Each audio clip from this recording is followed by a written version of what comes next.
अस्सलाम वालेकुम students, welcome to EIS academy. मेरा नाम है खिज़र सुल्तान। स्टूडेंट्स, आज हम जो है नेक्स्ट 6 एग्जाम्पल जो 4 एग्जाम्पल हमारी रह गई थी वो करेंगे। तो उसमें सबसे पहले मैंने जो एग्जाम्पल लिखी है, एग्जाम्पल नंबर 6 जो है वो ये है कि वो कह रहा है कि find the grade of the subject, यानी कि सब्जेक्ट्स के ग्रेड फाइंड करो। ठीक है, तो उसमें सबसे पहले हम क्या करेंगे, वही स्टेप 1 में हम क्या करेंगे, इसको स्टार्ट करेंगे। स्टेप 2 में क्या करेंगे, हम इनपुट देंगे। अब OM लिखा है और TM, अब OM से मुराद है कि ऑब्टेन मार्क्स और टोटल, TM से टोटल मार्क्स। ठीक है, आपको पता है कि जब भी हमने परसेंटेज फाइंड करनी है कोई उसके लिए हमारे पास टोटल मार्क्स और ऑब्टेन मार्क्स होने चाहिए। उसके बाद हमने स्टेप 3 में किया सेट परसेंटेज, यानी कि कुछ वैल्यू सेट की है percentage to obtain marks over total marks multiply by 100, यानी कि ये हमारा परसेंटेज का फार्मूला है कि ऑब्टेन मार्क्स और टोटल मार्क्स मल्टीप्लाई 100 कर दे तो वो हमारी परसेंटेज आ जाती है। उसके बाद हमारे पास स्टेप 4 है। स्टेप 4 में हमने क्या करना है, इफ़, यहाँ पे मैंने कंडीशन लगाई है, इफ़ परसेंटेज ग्रेटर देन 80, अगर परसेंटेज 80 से ग्रेटर है सेट ग्रेड टू A+, यानी कि अगर परसेंटेज 80 से ग्रेटर है तो उसको ग्रेड क्या दे दे, A। अगर एल्स, वरना, अगर नहीं तो इफ़ परसेंटेज 70 ग्रेड A, अगर 70 है तो उसका ग्रेड क्या कर दे, A। पहले क्या था, अगर 80 है तो क्या करे, A+, अगर नहीं चेक करे क्या 70 है, अगर 70 है तो क्या कर दे, A। अगर ये भी नहीं, 70 भी नहीं, फिर चेक करे क्या परसेंटेज 60 है, अगर 60 है तो B प्रिंट कर दे, अगर 50 है तो C, अगर 40 है तो D, अगर 33 है तो क्या कर दे E, अगर ये भी नहीं है तो फिर क्या करे, सेट कर दे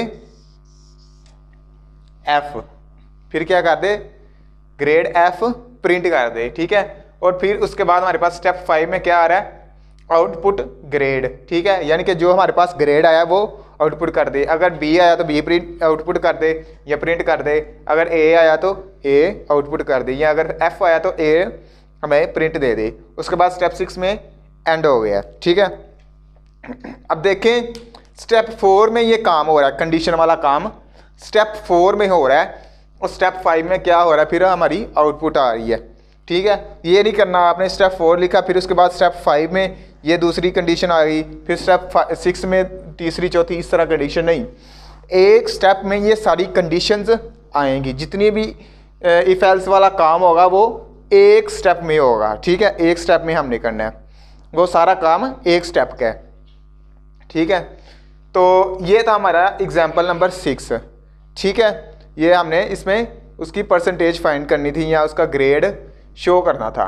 ठीक है, अब उसके बाद हमारे पास एग्जाम्पल नंबर 9 है। 7 और 8 मैंने स्किप कर दिया है, वो बिल्कुल सिंपल हैं, वो आपको समझ आ जाएगी देख के ही, जिस तरह मैंने पिछली एग्जाम्पल समझा दी हैं। अगर आपको फ़्लो चार्ट की समझ आ गई थी, फ़्लो चार्ट की एग्जाम्पल की समझ आ गई थी तो आपको वो भी समझ आ जाएंगी। मैं अब एग्जाम्पल नंबर 9 करूँगा। एग्जाम्पल नंबर 9 में वो ये कह रहा है कि find the even number in integer ranging from A to B, यानी कि चंद नंबर उसने दिए हुए हैं, उस रेंज में वो कह रहा है कि इवन नंबर फाइंड करना है। फॉर एग्ज़ाम्पल नंबर 1 से या नंबर 2 से नंबर 10 तक हमने इवन नंबर फाइंड करने हैं। तो हम क्या करेंगे, उस रेंज के नंबर लेके उसमें से फाइंड कर लेंगे इवन नंबर्स। अब आपको पता है इवन नंबर्स कौन से हैं जो 2 पे डिवाइड हो सकते हैं, वो कौन से हैं, 2, 4, 6, 8 और 10। ठीक है, तो हम ये काम करेंगे इसमें। अब देखें स्टेप 1 हमारे पास क्या है, स्टार्ट। स्टेप 2 हमारे पास क्या है, इनपुट। ठीक है, यहाँ में हमने स्टार्ट किया और फिर हमने इनपुट दी कुछ वैल्यू A और B। ठीक है, ये वैल्यू दे दी।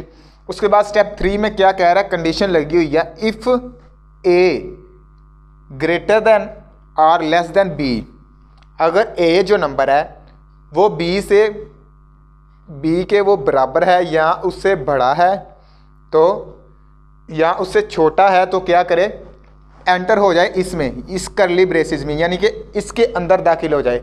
ये क्या लगा हुआ है, दरवाज़ा, और ये कमरा है। अगर ये दरवाज़ा देखे क्या ये बंदा सही है, इसको अंदर ले जाओ, अगर नहीं सही तो इसको बाहर फेंक दो, ठीक है। अच्छा, अब सही है बंदा, वो अंदर आ गया। अब वो अंदर आके करेगा क्या? अब वो ये चेक करेगा कि if A mod 2 is equal to 0, अगर ए का मॉड 2 लें, ठीक है। आपको पता है मोड क्या होता है, मैंने आपको समझाया था, फ्लो चार्ट वाले एग्जाम्पल में समझाया था कि मोड क्या होता है।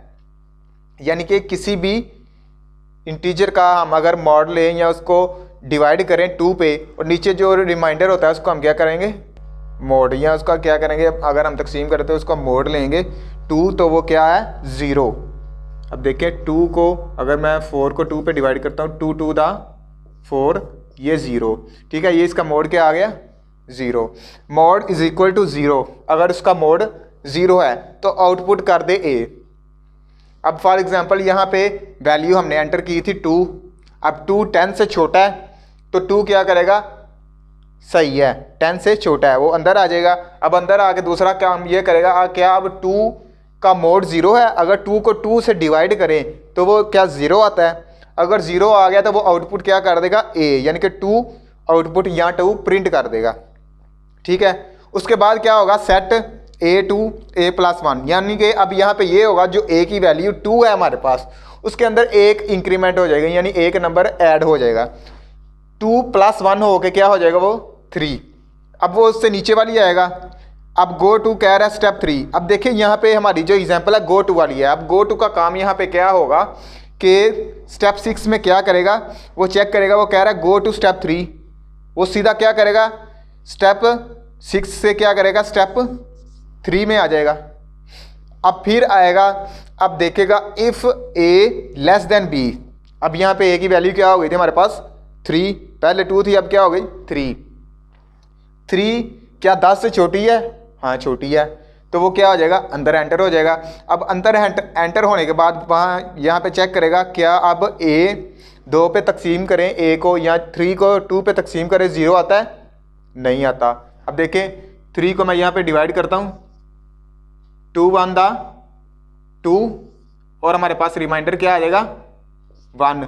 अब यहाँ पे 1 नहीं आ रहा, 0 नहीं आ रहा, 1 आ रहा है, तो वह क्या करेगा इसको छोड़ देगा, इसको प्रिंट ही नहीं करेगा, ठीक है, इसको छोड़ देगा और इससे नीचे आ जाएगा। क्योंकि हमने कहा ही नहीं कि अगर 1 आए तो ये करो, हमने इसको कहा ही नहीं, हमने सिर्फ ये कहा कि अगर 0 आए तो ये करो, अगर 0 आए तो ए प्रिंट कर दो, अगर नहीं आया तो वो नीचे आएगा, इसको देखेगा ए की वैल्यू क्या थी 3, अब ए में 1 प्लस करेगा, यानी कि 3 में 1 प्लस करेगा वो क्या हो जाएगा 4।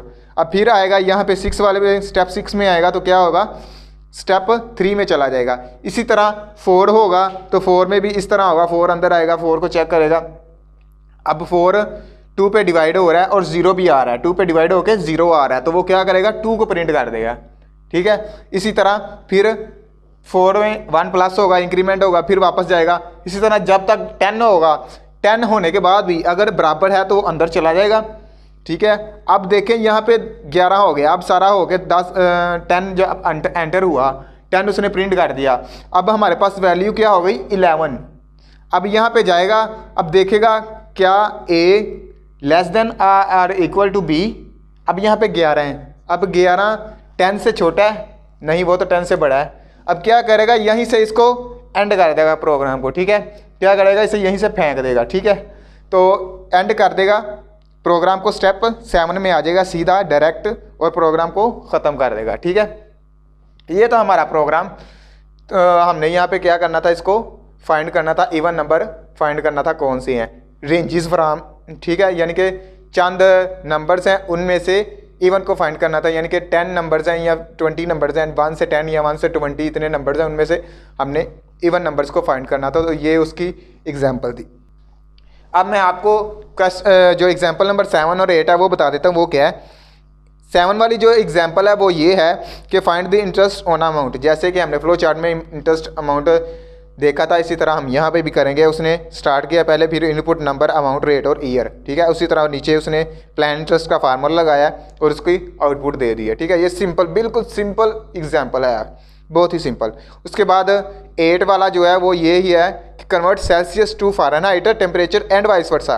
वाइस वर्सा से मुराद इसके उल्ट, यानी कि अगर सेल्सियस टू फ़ारेनहाइट फाइंड करनी है बाद में क्या करना है, फ़ारेनहाइट टू सेल्सियस भी फाइंड करनी है। अब देखिए यहाँ पे स्टार्ट किया प्रोग्राम, उसने इनपुट दी है, सेल्सियस की वैल्यू एंटर की है। अब सेल्सियस की वैल्यू एंटर करने के बाद हमने कौन सी फाइंड करनी थी, फ़ारेनहाइट की। अगर फ़ारेनहाइट की फाइंड करनी है तो सेल्सियस की देंगे, अगर सेल्सियस की करनी है तो फ़ारेनहाइट की देंगे।